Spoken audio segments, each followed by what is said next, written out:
Greetings out there in YouTube land. This is Morris Man, and as always, I thank you guys for coming to my channel. First of all, I just want to apologize if the video is kind of dark. The way that they used to make living rooms, they used to have a socket in the middle so the light can evenly distribute throughout the room. Now you got to put 50 lights around here, and part of the room is darker than the other because you got a bigger lighter fixture here. But anyway, my apologies for that.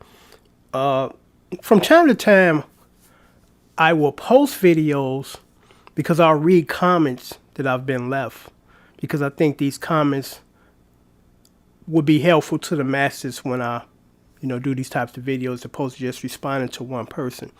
Because I mean, you learn from observation and people telling you stuff that you didn't know, So here's the video. At this point in time, I'm not quite sure what it's going to be entitled, but from time to time I do these kind of videos because it'd be beneficial to everybody. I did a song by this great group because I was in the band. I was only the black guy in this particular corporate band, and our bass player passed away. Then we had some other people that disbanded, and I think we lost a singer too. So we no longer perform, unfortunately. So I did a song, and this was per their request, because I didn't even know about this band, and that's what's cool about hanging out with people. You get turned on to new things. Like, man, I never heard of them, but they're cool. I like it. It's a group called the Smithereens, and the song is called "A Girl Like You." We used to do that song all the time, but I used to play guitar. But on this cover, I did the bass line because the bass line is slamming. The whole song is slamming. So I did just the bass cover, because with my bass covers, I just usually, and they're covers or play-alongs. They're not lessons.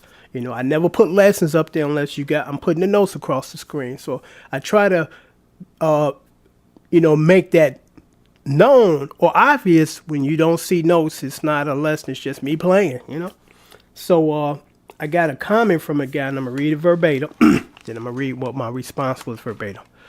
"You did a great job, but not helpful for a bass player trying to learn it." And my response was, that's why you need to go get formal lessons like I did. You won't learn bass on any other instrument just watching some dude's finger on YouTube, We're in the era now where everybody's trying to do it themselves, and it sounds like it because if you get formal lessons, stuff like this is not hard.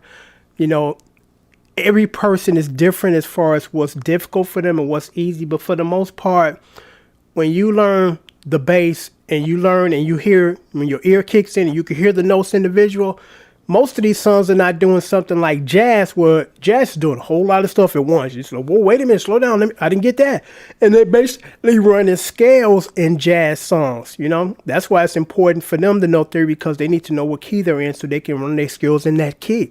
But for most other music, if you just got the chords, just play them, because it doesn't take the ability or the knowledge to know what key you're in if somebody just give you these chords, 4 chords, and you know what those chords are anyway. Just play them instead of, well, what key is it in? Why is that important to you?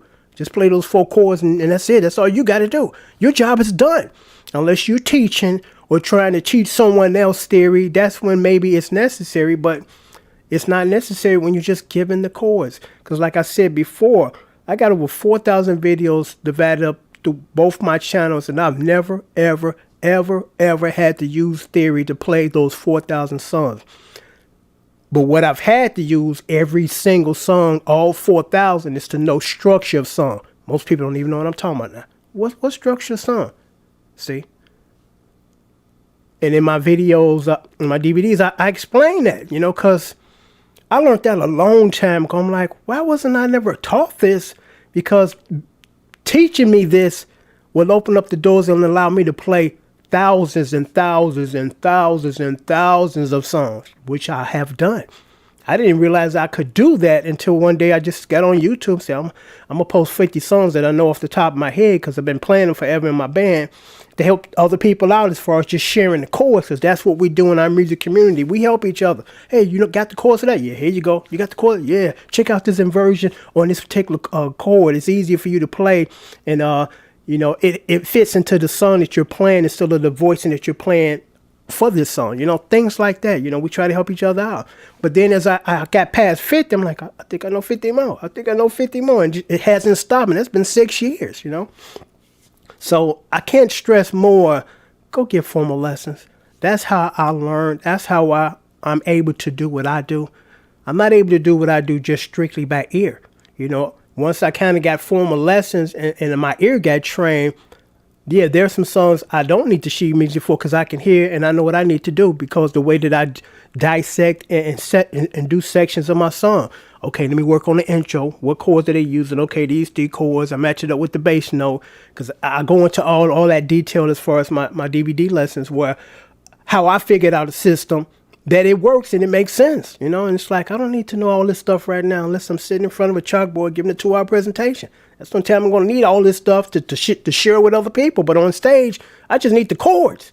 That's it. I'm done, no overkill, so I stress that, if you go get formal lessons, you wouldn't be here asking or looking for stuff. Because when I first read that, I looked at it as kind of amusing because it said, but it's not helpful to us. I didn't know I was here to be helpful to you, but I guess now I do. Thank you for that information. But that's sarcasm. But because it's real simple. When you're not paying for something, you got no reasons or grounds to be complaining. Just that simple. But there's some people that don't know that. Okay, here's the second one. And then I'm going to sign off. I did a cover of Diana Ross and the Supremes, Someday We'll Be Together.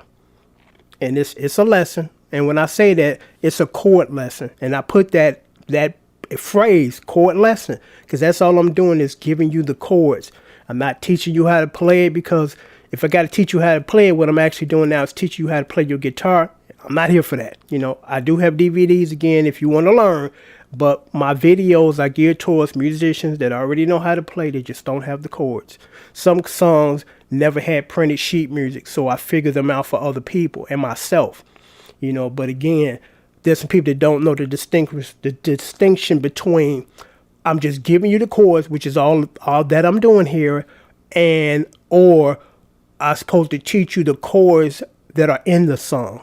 I'm like, if you don't know the chords, and the chords that I use for the most part are just basic bar chords and open face chords. We should have said open first position chords for the most part. Every now and then I might have to do an open face like a D7 right on the A. All of the time I use a open face chord. I don't use a bar chord because it's easier and it sounds better than the majority of the guys that are playing on the record is using that voicing.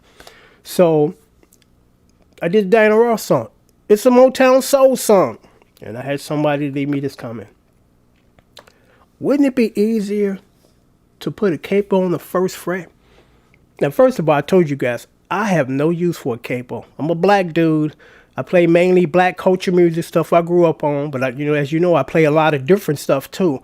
I never have a use for capo. Capos, for the most part, is for folk music. Because they do use capos a lot in folk music. Joan Baez, just to name one. But in a Motown tune, no. Those guys never use capos. You can tell by the voicing.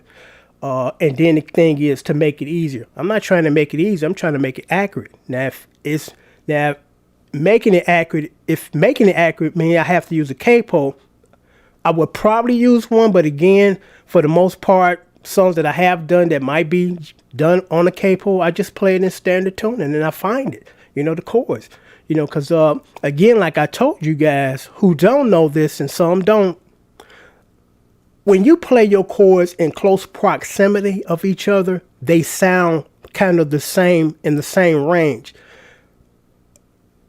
Most songs that are not folk songs do not play all their chords in short proximity because it has the same tone. You want to move around your neck. Most of the guys in R&B move around their neck. They don't just slap a capo on and just move in these 3 fret positions and do that. They don't do that. Again, folk music does that. Some pop stuff do that. R&B, Motown, never, ever, ever. It would even sound the same. Because I'm not, again, trying to make it easy. I'm trying to make it accurate, But I'm trying to make it easy as possible and accurate as possible. But when I get comments like this, it lets me know that people are kind of in the early stages of playing. They know nothing about voicings, trying to get it just like the guy on the record, and not to be mistaken with trying to be like the guy on the record, because I'm not. I got my own style, and I sometimes put a little stamp on there to say, hey, this is kind of what I do. Instead, I'm gonna do it just like that dude on the record, just like him, just like all the things the same. No, not trying to, but I'm trying to still be accurate and let people recognize the song. Say, okay, yeah, I hear it, man. Thanks. So again, from time to time, I'll do these types of videos because when you got people that are in the early stages, you kind of help them along. Because when I was first learning, I learned a lot of stuff from a lot of guys, and I appreciate them. One of the guys that I learned that I personally knew and know and still chat with to this day, because I met him when I was like 13, when I was living at home. He was living 2 blocks down the street. He was preparing to get a record deal. His name is Daryl Cameron. He went by the name of Captain Sky. Real good friends with his cousin Bebop. He introduced me to him back in the 80s. We still good friends to this day. Matter of fact, he was over here about a month ago, Good guys, very talented guys. And I learned a lot from Sky. I learned how to write songs and structure them from Sky. I hung around Sky like a little kid bothering a grown dude, because I was a little kid bothering a grown dude. Show me this. And he was gracious enough to show me some of the stuff that how he did it.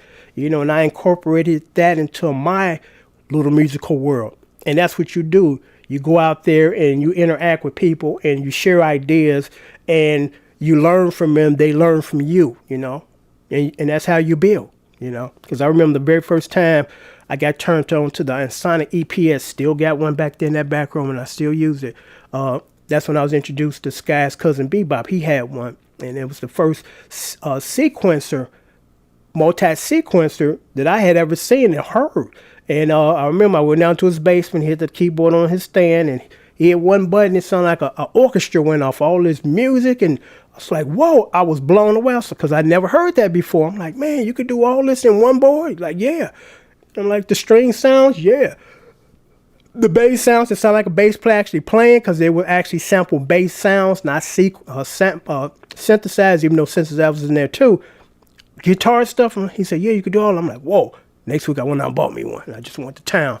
That's when my creative flows, creative juices as far as the songwriting just exploded, because I came from and most of us did at that era, the little crappy 4-track where you got to lay a track individually, and then you try to balance it because you need more tracks. You only got 4, but you're doing 8 parts. By the time you finish, it sounds real nasty because you got all this 3rd, 4th generation stacking and all that hissing from each generation. It sounds awful. But with that, it's like 1st generation. Everything is done right here, and it doesn't have to be stacked and bounced on top of each other. And it's just so clear and clean.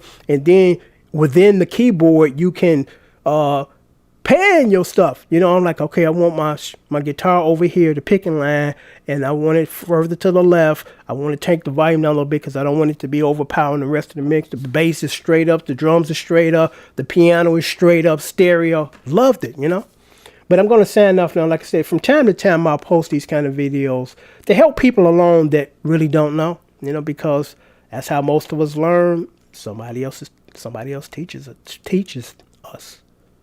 So till next time, take care and thanks for watching.